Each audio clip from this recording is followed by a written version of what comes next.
Welcome to Mission Evolution Radio Show with Gwilda Wiyaka, bringing together today's leading experts to uncover ever-deepening spiritual truths and the latest scientific developments in support of the evolution of humankind. For more information on Mission Evolution Radio with Gwilda Wiyaka, visit www.missionevolution.org. And now, here's the host of Mission Evolution, Miss Gwilda Wiyaka. Hello. Thanks for joining us on Mission Evolution. We're coming to you on X-Zone TV and Simul TV from our broadcast studios in St. Catharines, Ontario, Canada, bringing the latest evolutionary information from today's leading experts. This hour will explore ancestral healing. The impact of ancestry on our lives has long been a topic of debate. People once believed in bad blood, that certain family lines bred bad people. Family heritage was of a potential spouse was met with much scrutiny. Royal lines were greatly valued while commoners were shunned.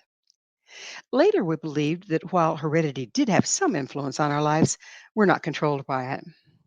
Today, there's increasing evidence that not only does genetics have a greater impact than we might think, but trauma and emotional damage is also passed down the ancestral lines.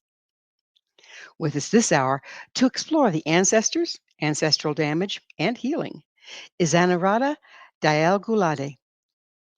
Anu is a certified energy practitioner specializing in ancestral and emotional healing and the author of Heal Your Ancestral Roots, Release the Family Patterns That Hold You Back. Anu came to the U.S. to earn her Ph.D. in economics and stayed. Her training in ancestral healing work helps people release their past and reclaim their power. Her website, healyourancestralroots.com. Anu, thanks for joining us on Mission Evolution. Thank you so much, Gwilda, for having me. It's my pleasure to be here with you today. Yeah, we should have a lot of fun. This is a wonderful topic. And I think one that's really interesting people at this point because the take on it has changed so much over the years. So you have a PhD in economics. How did you go from there to ancestral healing? Oh gosh, Gwilda, I think at some level it was meant to happen. And when it did, it happened in a very traumatic way. I had a health problem and I had to go into the ER. And I came out thinking, I got to get back to life as usual, put this behind me and get going. But then one night, out of nowhere, I had to go back into the ER again. And I remember starting to feel scared, like really scared. But I came out. It was when I had to go in the third time, unbelievably, that I started to feel this sense of despair, this sense of hopelessness starting to sweep over me. And I could tell from the doctors that they didn't really know what was going on. But I had a very dear friend, and she came to see me in the hospital. And she held my hand, and she looked at me, and she said, Anu, how many times are you going to go through this? What is it going to take for you to change? And she was into alternative healing. And that's what led me to start exploring alternative healing. I literally willed myself out of the hospital. And that's how my journey began. I found this amazing Chinese medicine doctor, and I discovered flower essences. And those two things together, they just changed the trajectory of my life.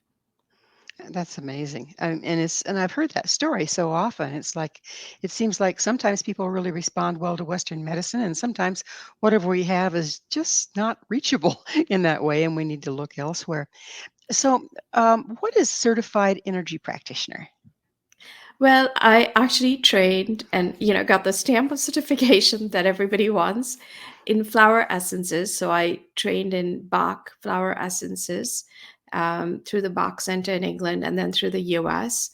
That was 3 years. And then as I started to see clients, I began to notice patterns that were appearing in their lives, patterns that repeated across generations.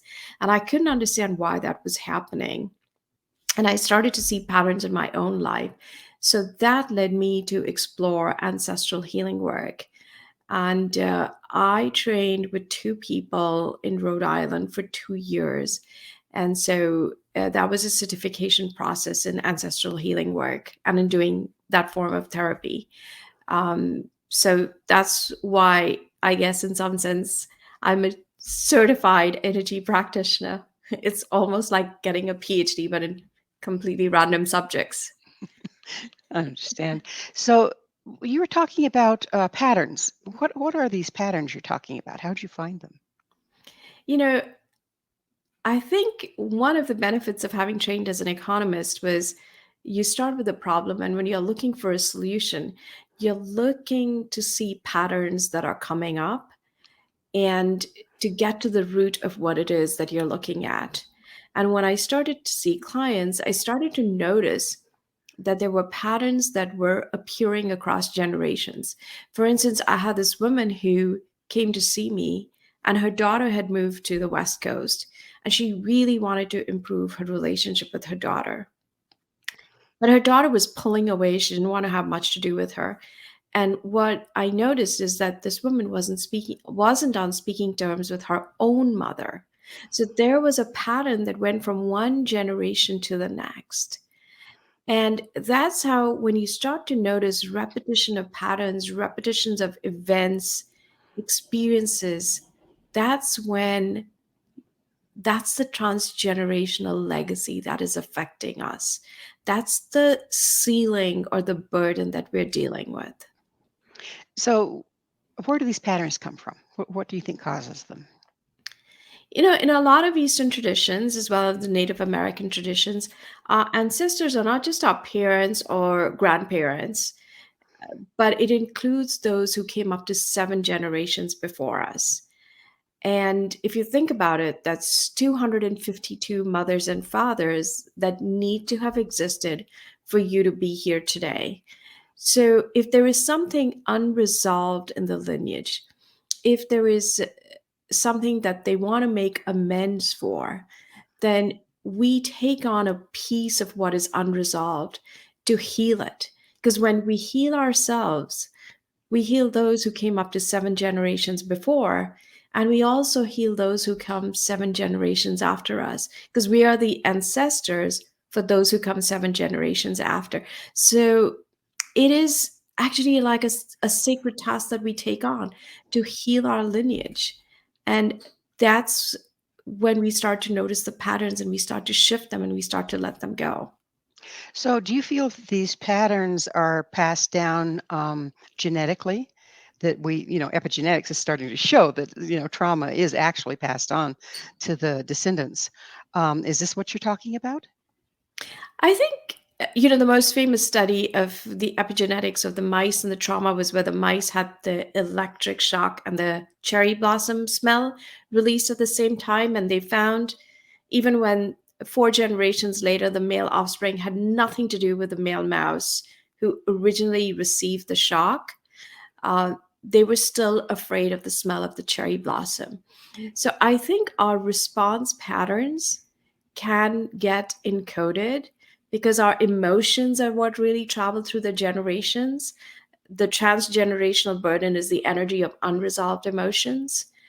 But I think patterns, the repetition of events and experiences, are the way in which our ancestors are, are wanting us to make amends and repair the family lineage.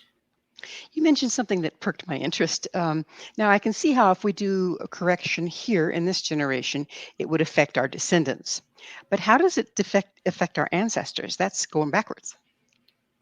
So, in a lot of traditions, the ancestral energy is hanging around us. When I started my training in family constellation work, they would say, you walked in with all your ancestors, and I'd go, right, like, I don't know what that means. But this ancestral energy is hanging around us. It's acting as a ceiling on our life.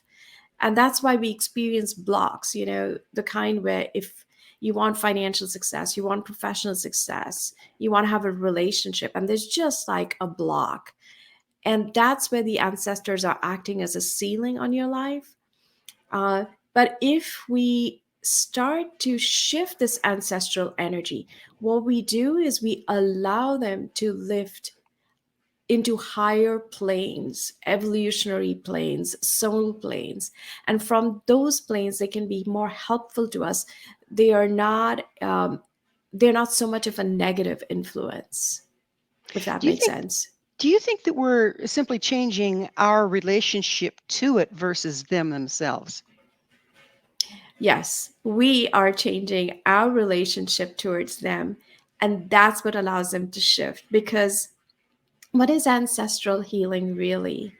It is releasing the feeling that you're a victim of your lineage, of what came before you. So if you think of those 252 ancestors, they're like 252 chapters or 252 acts that happened before you were born. So you come onto the stage, the main stage of your life, and you don't know what happened before. You're not quite sure, but you have to play your part. So if we release the feeling that we're a victim of what came before, we can allow our ancestry to sort of be at peace and rest. And then we become more free to live our own life because we're not looking to blame someone. We're not looking to get something fixed because it cannot be fixed. It's past. We can only shift the way we carry the past. We cannot change it. And that's what gives us freedom. That was the piece that I was looking for, is that you're not really literally changing the past, but rather your relationship to it, and therefore how you move forward and what you pass on to your descendants. Absolutely. Okay, Absolutely. that makes sense. So we have a lot of damage that goes on in our personal lifetimes, that we then carry, that causes part of that ceiling or that restriction. How can you tell if what we're dealing with that's holding us back is from our personal lifetime or from our ancestry? That's a really interesting question, Gwilda. And at a theoretical level, is this mine or is this my ancestors? It becomes interesting. But at a practical level, for some of us, we don't know our ancestors. We don't know our ancestry. We don't know where they came from. All we can do is work with ourselves where we are now and heal and release that. And a lot of times, the longest healing journey is not with our 7 generations before. It's from here to here. It's from the head to the heart. Hmm. And it's acknowledging and saying, my father was this way, my mother was this way, or my grandparents were this way, but I can choose how I'm going to be. I can choose to let that go. Um, and in family constellation work, they used to say that only an adult can leave the family of origin, and that an adult takes responsibility for their life. So an adult can move forward, releasing the past and all its baggage. I once heard it said, and we're about out of time in this segment, but I once heard it said, you don't go through the garbage, you just take it out. So is that kind of what we're looking at? Is, okay, here it is. It doesn't matter where it come from or where it came from. Let's just deal with it in our lifetime and move forward. Yes, and that's what a lot of traditions do. They have these rituals to just pick up the garbage and take it out instead of going through it. Because a lot of times we don't have that much knowledge to go through it. A lot of people, they might think they know their ancestry, but maybe they didn't, you know. Yeah. And so it's like, if we try to dig around and find who our ancestors were before we can heal, it would take us a long time, wouldn't it? Yes. So much is lost in migration, immigration, wars, all kinds of things. So much of our ancestry just gets lost. Hmm. Yes. Well, there's another thing that I would like to pick up on the other side of the break, and that's how much of damage that comes through our heritage as far as our nationality, those lines, because I've Mhm. certainly seen evidence of it, and I'll bet you have too. Yes, absolutely. Yeah. Yeah. So, so they're, like the people from the Holocaust or Native Americans, what they went through the, Hmm. um, genocide, all of those things really do impact us, I think. And does that move forward as well? Yes, because a lot of times, as long it's what's really hard, Gwilda, is letting go of the feeling of victimhood. If Mm. we can let go of the feeling of victimhood, if we Well, can move forward with we're compassion, we can. we're going to have to pick up on victimhood on the other side of a commercial break. This is Mission Evolution, www.missionevolution.org.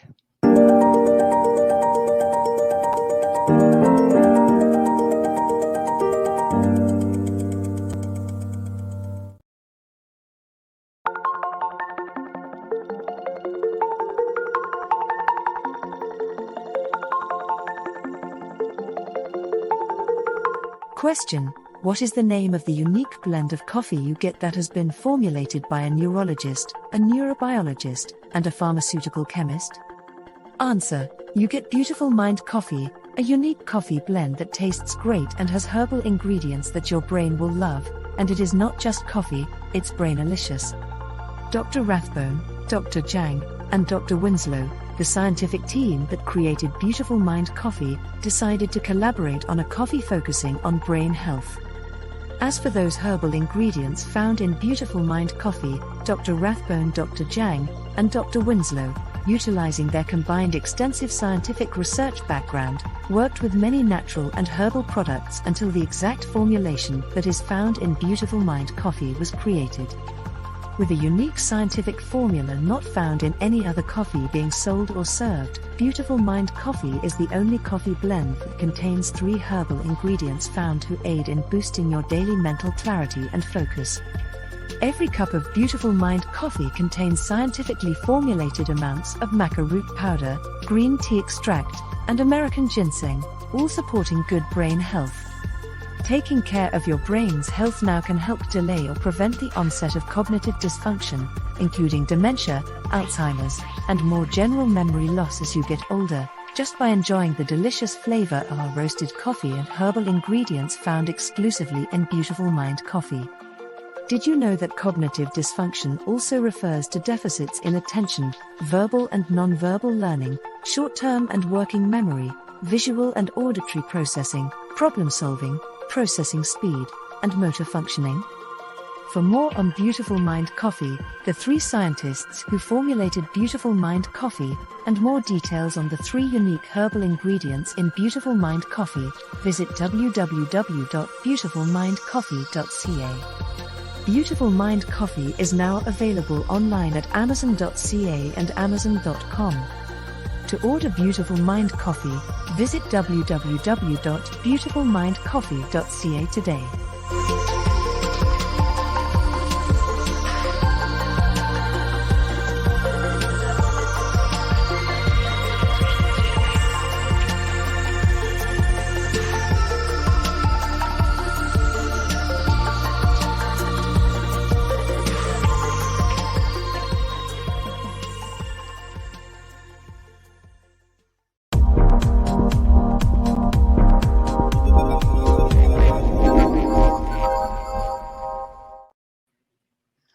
Hello again. This is Mission Evolution, missionevolution.org. With us this hour discussing ancestral healing is Anuradha Dayal-Gulati. Her website, healyourancestral.roots.com. And we were just talking about how not only do we have damage or restrictions as well as gifts that come from our family line, but then there's also our genetic line, so that, if we're Irish or Indian or Native American or whatever we are, that they're, because of what the culture itself has gone through, some of that can carry forward. Would you speak to that a little bit for us?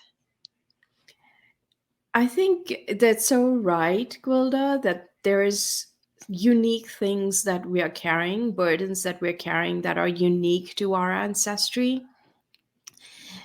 But there's also another piece of this, when we heal ourselves, we actually bring into the world the gifts that we uniquely were designed to bring. And if we leave this world without healing ourselves, that void, that hole that we came to fill, stays unfilled. And, examples of that are Martin Luther King, who moved the needle in a huge way forward, Gandhi. There are Native American speakers and teachers now who are bringing their gifts and their wisdom into the world. So we see that, Viktor Frankl, there are people who come in, and when they claim their destiny, they move beyond their fate, beyond what they were born into. And it's like there's a U-shaped hole in the universe that they were born to fill, and they fill it. They heal not just their own sacred bloodlines, they heal the world, they heal the rest of us. So how do we do this? How do we find the places that we have ancestral damage and correct it? A lot of this begins with disconnection from ourselves. There's a disconnection that begins with ourselves. It begins in childhood and it starts to ripple out as we get older and as we start to live into the world. And healing ourselves requires us to heal that disconnection that we feel within ourselves. And one place to begin, I feel, is we are told so many times that we are rational beings. We are rational beings who have emotions. But if we flip it and we start to believe we are emotional beings who rationalize, then our emotions can take center stage. We can start to use them as a compass to go back inside and to heal ourselves. Because I used to think, why do Indian masters like sit on mountaintops or, just meditating? What does that serve? But when you heal yourself, when you bring peace inside yourself, you start to radiate it out. And that disconnection that we feel is where we are disconnected from ourselves, and negative emotions are actually pointing to that disconnection we feel within ourselves. And So the positive emotions are where we have restored that connection, or where we didn't lose it. or where we didn't lose it: peace, harmony, contentment, love. There's that connection we have with ourselves, and then we can then connect out to others in the same way. So how do we find those spots? What exactly does it look like? You find that actually, researchers at the University of Glasgow said there are four primary emotions: fear, anger, sadness, and joy. And a lot of times we're cycling in the first three, but joy sort of subsumes a lot of the emotions of contentment, gratitude, happiness in other people's happiness. Just like the feeling I have enough, the compassion for others. So that is coming from that space of having accessed the inner contentment and peace. And I think there are a lot of practices that do that, like mindfulness, meditation. But I find this is where I tend to use flower essences, because I feel like they allow those emotion shifts to happen more easily and much more gently and with much less effort on our part. So as I'm understanding it, you're using the negative emotions as a guidepost to the damage. Yeah. So, for instance, let's think of the emotion jealousy. We think of jealousy as a really negative emotion. You might say, oh my God, she's always so jealous. She gets really jealous. But if you think about it, underneath that jealousy could be that feeling of sadness. I really want what she has. Someone might have tried to get it. So I really wanted it, but I couldn't have it. And I'm never going to have it. Or it's like, I don't even know what to do to have it. So underlying that jealousy is like, sadness, disconnection. So if you start to see it as a place to reconnect with yourself, to take steps forward, to have that sense of acceptance and compassion for yourself, then you can start to see that negative emotion as an invitation towards action that aligns you to your higher truth. And So that's forward. you you use the essences to start to transcend this. Um, is this done by a frequency correction? Is that what's going on there? Well, our emotions are frequencies. I mean, there's neuroscientists now who've studied that. Um, what flower essences are, they can be thought of as medicine from Mother Nature, which is vibrational. So, for thousands of years, dew was considered sacred. It was considered to have healing properties, whether it was the Egyptians, it was the Indians, or even, German mystics thought of dew as having sacred healing properties. But the thing is, it's really hard to collect enough dew. So in the 1930s, a British surgeon uh, discovered a way to recreate the healing, energetic, vibrational property of the flowers by creating these wildflower infusions in water and stabilizing them with brandy as a preservative. So that's how we get the flower essences. And they really are vibrational in nature, because there's no part of the flower in them, really. It's just the energetic property. Does that, when we're doing drugs, they're standardized. But if we're working with flowers, they change from season to season. Is that change auspicious? Auspicious, like it co- keeps up with what changes that are going on the planet and what changes we need to align to? So Dr. Bach, who was the original founder of the flower essences, he discovered 38 flowers that he identified and that he used, and those were considered sort of foundational. After him, there were other flower essence practitioners who, created different lines of flower essences to see how they worked. Not all flowers are considered suitable for essences. They usually are wildflowers. They are grown, where there's very little pollution. They're not the flowers from your garden, for instance. And there's a lot of case studies and casework on the Bach flower essences, which is widely available. They've been around now for about 100 years. Amazing. Yeah. Proof is in the pudding kind of thing. Yes. Yes. So when we were talking about accessing ancestral damage and healing it within ourselves, is there also does this also impact us physically? Is there, outside of just genetic predisposition to cancer or something, is there also physical aspects that we have damaged that has moved forward that we can correct? I think, so as an energy practitioner, in the work that I have been trained in, we don't speak of the physical body because I don't claim to heal at the physical level. I work at the emotional level. But if you go to any body worker, they usually say the issues are in the tissues, because ultimately the energy sort of solidifies, gets denser and denser, and makes its way into the body. And so when we start to shift our energy, often, we start to heal at the physical level, because I guess our emotions are encoded in our bodies in some way. Everything's connected, isn't it? Yes, that's right. Yeah. So there was, who was it? Louise Hay that did a study, and her theory was that different illnesses in the body represented different spiritual or emotional illnesses. Have you seen that to be the case? Do you work with that at all? So I am not allowed to say that I work at the physical level, and I don't like to say that. But I do find that when people start to heal emotionally and spiritually, everything about their life starts to shift. They really become happier, become much more contented. Their health does improve, like things improve.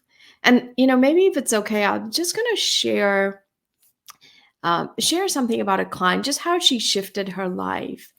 Um, this really lovely woman called me, and she was in her early 50s, and she called because she had a son who had quit his job, and she started to notice these family patterns. So she noticed, for instance, that she was a primary breadwinner in her family. Her two daughters were the primary breadwinners, and now her son was saying, "I'm quitting my job," and she was really upset. And as we started talking and working together, she discovered that her mother and her maternal grandmother were both the primary breadwinners. And so there's nothing wrong with the woman being the primary breadwinner. It was just that the men It's were not carrying unusual, their weight. yes. Yes. And there was some trauma in that family.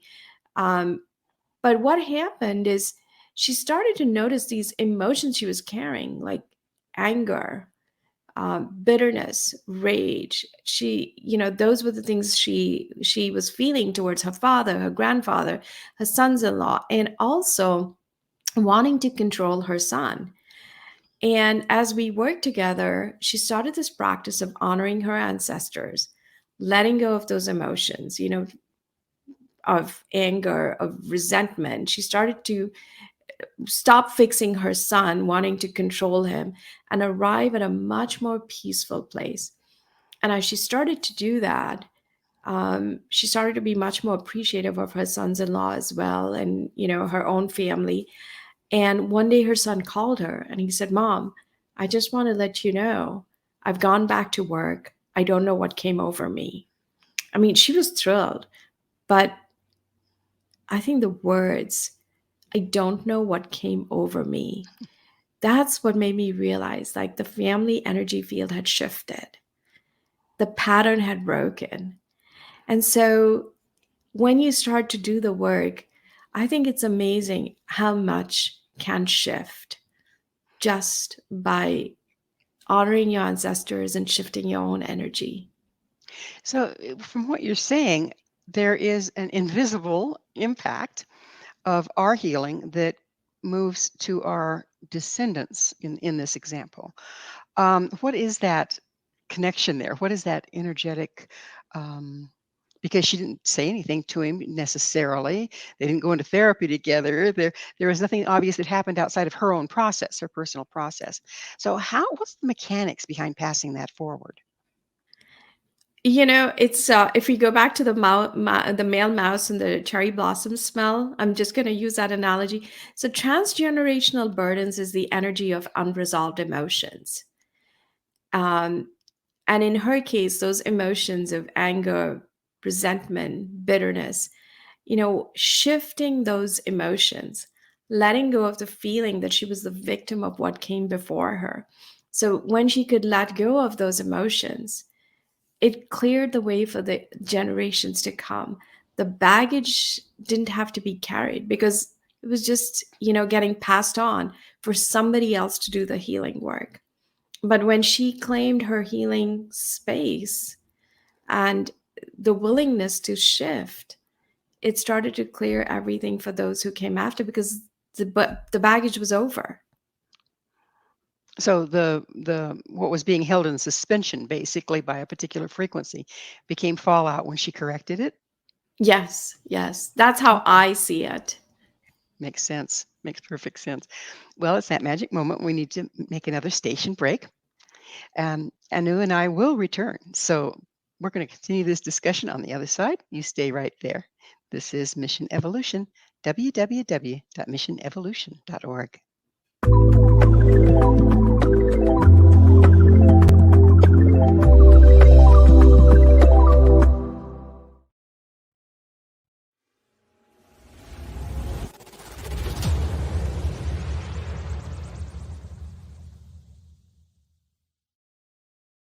So I was watching the X Zone TV channel last night when I was abducted by aliens, and they kept repeating to me over and over again, simultv.com, simultv.com. What's simultv.com? That's what I asked them. They had it written on the side of their UFO. How do you spell that? UFO. No, I mean simultv.com. simultv.com. simultv.com. Right. simultv.com. Interesting that you were abducted by aliens in a simultv.com UFO last night. Oh, yeah? Yeah. Now that you mention it, I remember now last night I was awakened from a deep sleep. My great-grandmother was standing there. She said she'd come from the hereafter to tell me about simultv.com. She even spelled it out for me. simultv.com, sonny boy. simultv.com. simultv.com, sonny boy. Wow. Yeah. Guys, you'll never guess what my psychic guru just told me. simultv.com. Exactly. Are you guys psychic too? Of course. We all know about simultv.com. simultv.com.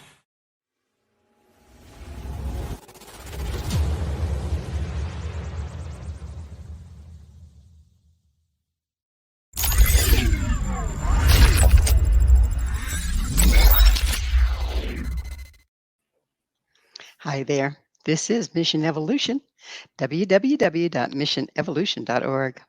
Our guest this hour is Anuradha Dayal-Gulati. I'm sorry, I'm having trouble with your name today. It's a mouthful. It is. Of course, then so is mine. Anu's website is healyourancestral.roots.com. We were getting into how the mechanics behind how what we heal personally can then impact our ancestors or our descendants. Can it also impact other people around us? I think when we shift, we start to radiate better energy. I mean, look at all the shootings that happen. It comes from a space of anguish, a space of so much personal pain that you're willing to take it out on somebody else defenseless. So when we heal ourselves, we actually, I think, become better people to be around with in our terms of our family, society, relationships, everything. Because, you know, a lot of times when people are struggling with unhappiness, behind it is the quality of their relationships, because we all know that there's so much research that says that it's the quality of relationships that really influences the quality of your life in Isn't terms of that the health truth? and happiness. Yeah. Right. So, if we, one of the things that's come up over the years, clear back from when I was in college, and we won't talk about how long ago that was, but is the idea of nature and nurture. So, how much of this is energetically passed down through the DNA, and how much of it is passed down by the way the parents parent like their parents parented, and so on? So much of us is inherited, Gwilda, in terms of in terms of our emotional response. And when you think about trauma, whether it's with a big T or with a little t, when trauma happens, it's the expression of love that's lost, the expression of love in a family. So the patterning that we're picking up um, is actually a response to that expression or non expression of love. The mother who was estranged from her daughter on the West Coast, she really wanted to be with her, wanted to connect with her. Sort of mother and smother can sometimes be only one letter apart. And the daughter wanted distance. So that's a patterning. It's a pattern response across generations. But how she was parenting the daughter might have been in response to how she was parented. So, we are in action and reaction phase, but going inside allows us to shift to a space of response rather than reaction. Regardless of where it came from. Yes, because we start to live more intentionally with greater awareness. Amazing. So, is this a time in our history? We've seen, if we go back through our history through the 7 generations, it's been a very traumatic time. There have been wars. There have been all sorts of, genocide and everything going on. Do you think that this time that we're moving into now better supports healing those old wounds than times past? I like to be optimistic. And I think, my daughter's studying history in school, and I'm always fascinated by what they're studying. And there's like an arc of history, which I feel does move us forward in terms of greater understanding. We move from imperialism to colonialism, from kingdoms to democracy to human rights to rights of women to vote. So I feel like if any point of history we look at is sort of we can feel like, oh my God. But when you look at the arc of history, I feel like it moves us forward. And so in some sense, we're also seeing so much more for the younger generation, much more awareness of practices of like mindfulness, meditation, compassion. We hear them sort of more aware of this. And so I think that's positive. I mean, I want to be optimistic that we are moving towards something better, bigger, brighter. Our mistakes only point us in that direction. Do you think that this process of ancestral healing or self-awareness um, can help that process to become an evolution rather than a devolution, devolution, if you will? Yeah, I think so. And I'm sure you feel that way too, Gwilda. I mean, even the show that you're doing, that the more awareness we have, the more we can shift. I feel even the word trauma has entered the lexicon in a bigger way. Like people are now more aware of the word. We're talking about having more trauma informed societies. So I feel like this is a positive shift that can, move us all, move the needle in the right direction. So How can a person tell? Now, I'm sure the audience is saying, "Okay, this is all good," but how can I tell personally how much I'm impacted by ancestral issues and how much I'm impacted by my personal issues? How can you recognize that you are indeed being held back by these things? I think, they're so closely intertwined, but there is, if you start to look at your life and notice, what am I struggling with? What is the thing that's really bothering me? Is it the lack of a relationship? Is it financial success? Is it professional success? What am I struggling with? And then start to notice, has this pattern been appearing in my life elsewhere? So, for instance, if I'm having trouble speaking up at work, I can't ask for the promotion I want, I can't ask for the promotion I deserve. Have I had trouble speaking up in my family? Is this pattern repeated somewhere else? Do I get overlooked? Do I get passed over? And then you could start to explore, who did this happen to before me? I think that question, who did this happen to before me, starts to open the window into looking at, where might this pattern have originated? And that starts to give you a clue as to what you're dealing with and where you can start to create change. So it helps to identify it. It's not, because earlier we spoke about just taking the garbage out rather than going through it. But now you're talking about, well, getting introspective and really kind of doing some detective work. Um, Reconcile that for me. So there's two things that happen. One is, as you start to build your intentional awareness, there are patterns that keep coming to the surface. I thought this was a one and done thing, but I noticed that patterns keep coming to the surface to be released. So this is an ongoing journey. um, where do we get the tools to support and resource ourselves? Because anytime change is happening or we are in the midst of transformation, we need to support ourselves. And I think things like journaling, things like being in nature tend to be supportive.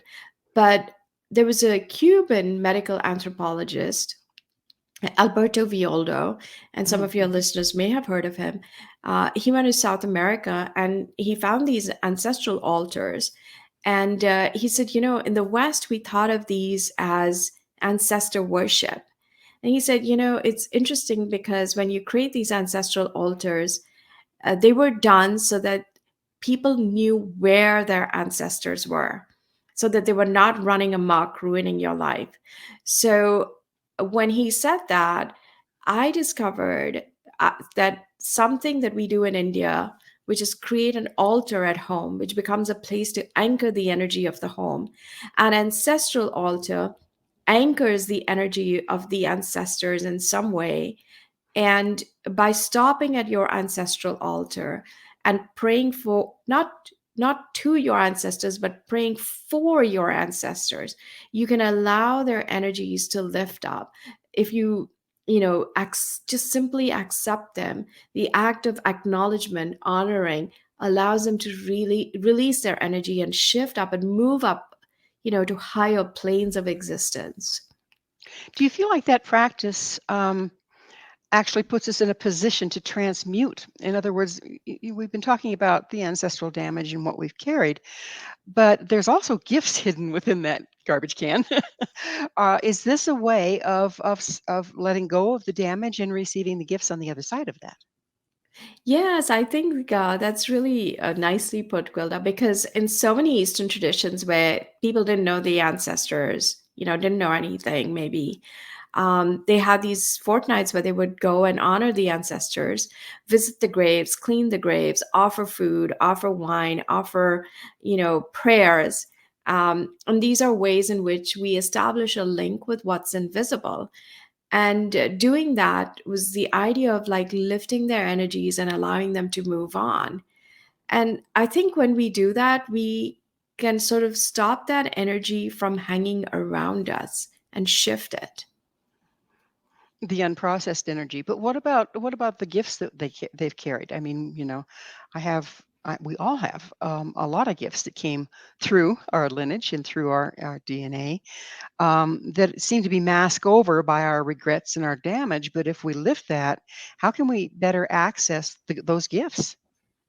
Yeah, and so many times we just think of the burden or the challenges. We Mhm. don't really notice the gifts, which could be as simple as your smile, as your sense of humor, as your green thumb, as your ability to dance or sing, or your scientific mind. But when we start to acknowledge the ancestors, we start to accept the gifts of our lineage, we start to be more aware of them, we start to have more gratitude for what came before us.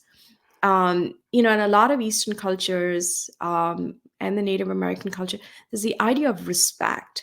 Respect creates a level of acceptance.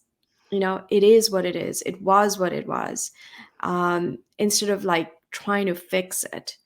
And so focusing on what you have received creates like an energy of gratitude and an energy of acceptance as well, which allows you to move forward. There's some key words that we've been using here: gratitude, acceptance, and intention. How do those play a part in all of this? I think they're interrelated, and yet at the same time, I feel 95% of our subconscious, they say, is running our life. We're just like using maybe 4 or 5%. The more intentional we are, the more we allow that subconscious to come to the surface, and not run our life. It's like, what is it? That green-eyed Hogan, the Hulk or something, whatever it is, those monsters that they have like in the Disney shows, sitting inside us and running the show. But if we start to live more intentionally, then we can start to notice not just the challenges, but the blessings. We can start to live from that space of gratitude, because we start to notice that we are being supported actually in many small ways. Synchronicity, noticing synchronicity is a way of noticing how we are being supported, as opposed to just, seeing the glass either as empty or half full even. That synchronicity is another key word here, isn't it? Is being able to, isn't synchronicity what was used for divination a lot? I think so. I'm not so familiar, but I think we think of the universe as speaking to us through synchronicity, and so we make meaning out of it. But I think it's important to not force synchronicity into like forcing, like, oh the relationship I'm in with, he shares these characteristics with my father, so I think it might be meant for. But synchronicity, when you allow it to happen, it creates a sense of wonder, this sense of magic, as opposed to forcing something into like, I think it's synchronous, and so this is how it's going to be. And Then we interpreting miss the it, message. yeah, Yeah, exactly. yeah. Yes, yes. Well, amazing. Well, we'll need to pick up on synchronicity is a very important thing with all of this, I believe, because don't you think the ancestors speak to us through synchronicity in a way?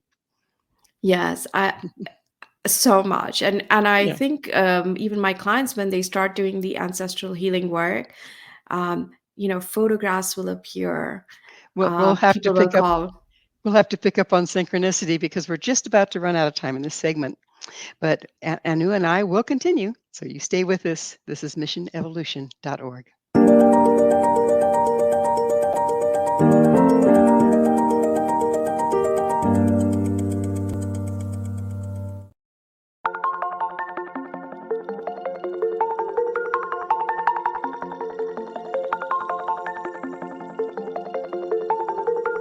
Question: what is the name of the unique blend of coffee you get that has been formulated by a neurologist, a neurobiologist, and a pharmaceutical chemist? Answer: you get Beautiful Mind Coffee, a unique coffee blend that tastes great and has herbal ingredients that your brain will love, and it is not just coffee, it's brainalicious. Dr. Rathbone, Dr. Jang, and Dr. Winslow, the scientific team that created Beautiful Mind Coffee, decided to collaborate on a coffee focusing on brain health. As for those herbal ingredients found in Beautiful Mind Coffee, Dr. Rathbone, Dr. Jang, and Dr. Winslow, utilizing their combined extensive scientific research background, worked with many natural and herbal products until the exact formulation that is found in Beautiful Mind Coffee was created. With a unique scientific formula not found in any other coffee being sold or served, Beautiful Mind Coffee is the only coffee blend that contains 3 herbal ingredients found to aid in boosting your daily mental clarity and focus. Every cup of Beautiful Mind Coffee contains scientifically formulated amounts of maca root powder, green tea extract, and American ginseng, all supporting good brain health. Taking care of your brain's health now can help delay or prevent the onset of cognitive dysfunction, including dementia, Alzheimer's, and more general memory loss as you get older, just by enjoying the delicious flavor of our roasted coffee and herbal ingredients found exclusively in Beautiful Mind Coffee. Did you know that cognitive dysfunction also refers to deficits in attention, verbal and nonverbal learning, short-term and working memory, visual and auditory processing, problem-solving, processing speed, and motor functioning? For more on Beautiful Mind Coffee, the 3 scientists who formulated Beautiful Mind Coffee, and more details on the 3 unique herbal ingredients in Beautiful Mind Coffee, visit www.beautifulmindcoffee.ca. Beautiful Mind Coffee is now available online at amazon.ca and amazon.com. To order Beautiful Mind Coffee, visit www.beautifulmindcoffee.ca today.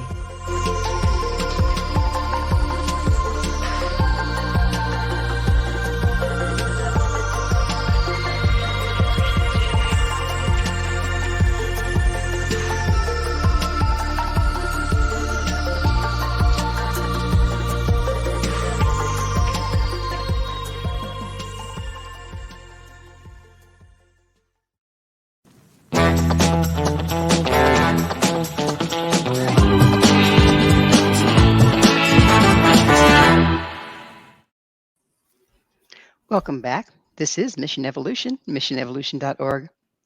This hour, our expert guest is Anuradha Dayal-Gulati. Her website is healyourancestralroots.com. And Lou, we were just getting into something that's pretty interesting, and it's really transcultural, and that's the using synchronicity or observing synchronicity or acknowledging synchronicity to get messages from the spirit world or from our ancestors. How can we do that more consciously? I think it goes back to intention and intentional awareness, because it also goes back to a sense of belief and a sense of faith. And you use the word transcultural because at a certain level, all spiritual faiths across the world have sort of the same ideas and the same even signposts and markers of the spiritual journey. And just simply recognizing that when there is faith, there is a power that's taking care of me. And then you start to notice little things, because you're actually almost, faith is then part of, again, your intentional awareness space, or your field of vision expands when you tend to have faith. You see things from a different perspective. Sorry. Yeah. I'm sorry. Are you telling me then that unless we have faith, we probably don't even notice or recognize the synchronicities? They just kind of go by?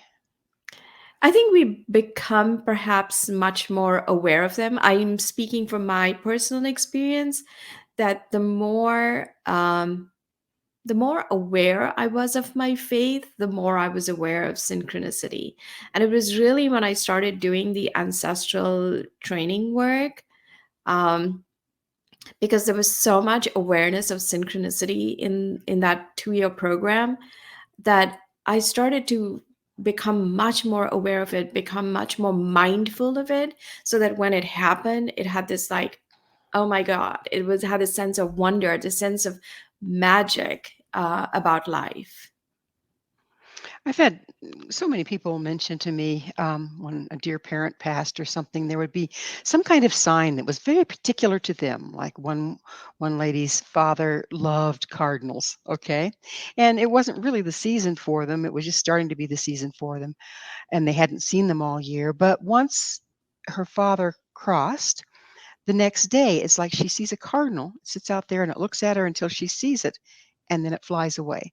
And to her, that meant he's checking in to see I'm okay and letting her know that he was. Are those the kind of things that we're looking for in synchronicity? Yeah, I think so. And I love that story. It's so beautiful because our ancestors, our loved ones, want us to know that they're okay. They want us to feel their love, even if they're not in this space. And, if they haven't been able to express it, there is this feeling of wanting to make amends. I would see in the ancestral work we did, um, it was like as if there was a reaching out from those who had gone, who wanted to reach out and make amends. And if someone had lost someone they loved, there was a reaching out to go on to the other side. And sort of the presence of synchronicity or the awareness of synchronicity then starts to make that space less painful. Let's shift gears just a little bit. There's a couple things. One, we have a lot of adoption that goes on, and the people that are adopted, historically and probably still now, are not allowed to know who their parents were or what their lineage is. It's just like it's erased. So they don't have any direct hook in knowledge-wise of their ancestry. Um, but then they're adopted into a different family that has their own ancestry, their own lineage, their own damage and gifts. Do you feel that the making of a family like that impacts the person that's come into this family, that they're now given access to the gifts and the restrictions of the ancestry of their adoptive family? Well, if we believe there are no accidents, then something is playing out there that is probably more than we can see with our, human eye and limited perspective. However, I do feel that when there is adoption, it doesn't mean that the biological family doesn't exist. It still exists, even if they're not visible, even if they're not seen. But it's like the elephant in the room. And so making space to just simply acknowledge the biological family, that they exist, that they gave birth, and that perhaps, if they could have, maybe they might have kept the child, but if they couldn't, there was perhaps a contract written between, before the soul came into this lifetime. Because the idea in the East is that your soul karma is what you came to heal in this lifetime, and the family karma is the family in which you came to heal it. So it could be biological, it could be adopted, but the family is the family in which you came to heal your soul karma. So if a person is adopted, um, can, say, for instance, building a family altar for their original lineage, can that help heal them? Because there's certain damage that goes along with being adopted. I mean, that's one of the things that I see patterns in, is people that have been adopted have these particular patterns or restrictions or damage that are all in common. Do you think that can be healed by reconnecting with your birth family through an altar? I think so. Well, I have seen it happen, where reconnecting energetically has brought a lot of healing. Um, because maybe underlying is the feeling of the loss of expression of love, the sense of rejection that, of having given me away. But connecting energetically actually brings peace to um, the energy field of the family. It brings peace to the family energy field, and it can shift that feeling that you hold. And sometimes, through the presence of synchronicities, things might happen. Things can come to your to your attention, even in dreams, even through journaling. A lot of information can come and make itself known to you when you start that healing journey. I know so many people that have been adopted are just really driven to try to reconnect, to find out where they came from, to find out who their parents were. I'll bet this is part of it, is that unresolved piece. Yeah, and I think you talked about Louise Hay, but there was also the woman who started the idea of the morning pages, where you write the artist's way, Julia Cameron. And the idea was that you journal every morning, 3-4 pages, and allow yourself to free write. And I have seen in that writing process, sometimes your ancestors also speak to you. Information starts to flow because you allow yourself to not judge what is coming. And so you can access the space of information flow like a download. So that's another practice that can provide healing. It seems like in this generation, in the recent generations, we've gotten more and more and more away from the elders sitting around the fire sharing their wisdom. Okay, now they sit in a nursing home and nobody wants to hear from them. Can this also help? Can we literally access wisdom and information this way? You mean from the ancestors? Ancestors? Mm-hmm.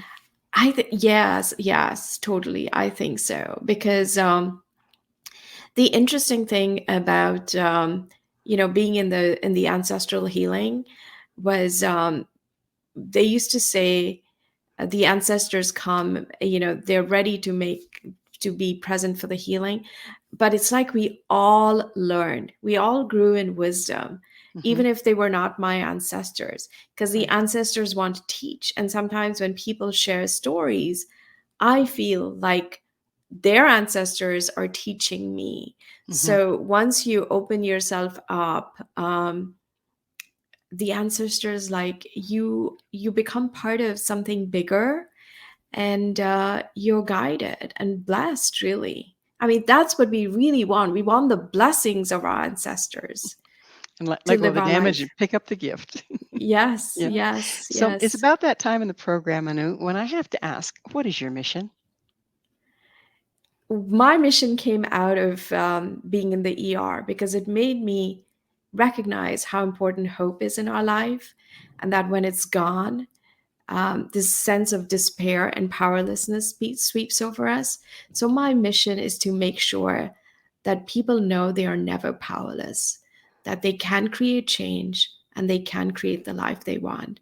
You are never powerless and you're never alone. There's support everywhere. Including from our ancestors. Yes, from ancestors, Mother Nature, the universe. How much do you feel that the family lineage and our, healing our ancestry and our ancestral damage, how much is it seems like the family is kind of responsible for aligning the child with the flow of love? Is that what we're healing here? Is our ability to channel love into the world? Yes, and that's a tall order. But I have this quote on my desk that says, "It is only love that can heal the wounds of the world." And I think, our pain teaches us compassion. It teaches us the fragility of life, and opens our hearts, because, we get used to living from the head. But if we live from the heart, if we see from the heart and feel perhaps with the mind instead, we can live a much richer, happier life. In mass, right? Not Yes. just one of us, but the whole enchilada. So if you were to see anything change, the first thing to change globally, to start this moving forward in a big way, what would that be? I think it would be really acknowledging that our pain stems from a disconnection with ourselves. And so if we can restore the connection to ourselves, if we can make everyone realize, especially the children, that your feelings have value, they are valid, and tuning into connecting with yourselves. And, I think I just went to a talk the other day, and he talked about happiness and all of the things about happiness, that material success does not give you happiness. I mean, we do know that happiness is an inside job, but the three things that are the ingredients of happiness are faith, family, and community. And so recognizing that we perhaps need to bring back, just like we're bringing trauma back into the discussion, bringing back, what does faith look like? What does it look like for you? What does family look like for you? Can we bring back in values of respect, compassion, understanding into the family? Perhaps we can start to shift how we live. And those are the things that we've kind of gotten away from: faith, family, and community. Yes, and they are critical for happiness. How do we're just about out of time period, but what in closing, what advice can you give to people? What's the first step to really start engaging this? I think the first and the easiest and cheapest way to do it is to just simply start journaling. If you want, you can journal to a higher power, to your future self, to your higher self, but just the sheer act of journaling, because emotion is energy in motion, and that energy needs a place to go. So journaling, just, even in a little black notebook, you can start allowing that energy to have a place to go. It is the cheapest and most valuable therapeutic tool we have at our disposal. And no one needs to read it. That's the good part. Unfortunately, Anu, we are out of time. Thank you so much for coming on the show. Thank you, Gwilda. Thank you so much for having me. It's been my It's pleasure. my pleasure. Our guest this hour has been Anuradha Dayal-Gulati. She's a certified energy practitioner specializing in ancestral and emotional healing, and the author of Heal Your Ancestral Roots, Release the Family Patterns That Hold You Back. Her website, healyourancestralroots.com. This has been Mission Evolution with Gwilda Wiyaka. For more information or to enjoy past archived episodes, please visit www.missionevolution.org. And be sure to join us right here next time as this mission continues, bringing information, resources, and support to our evolving world.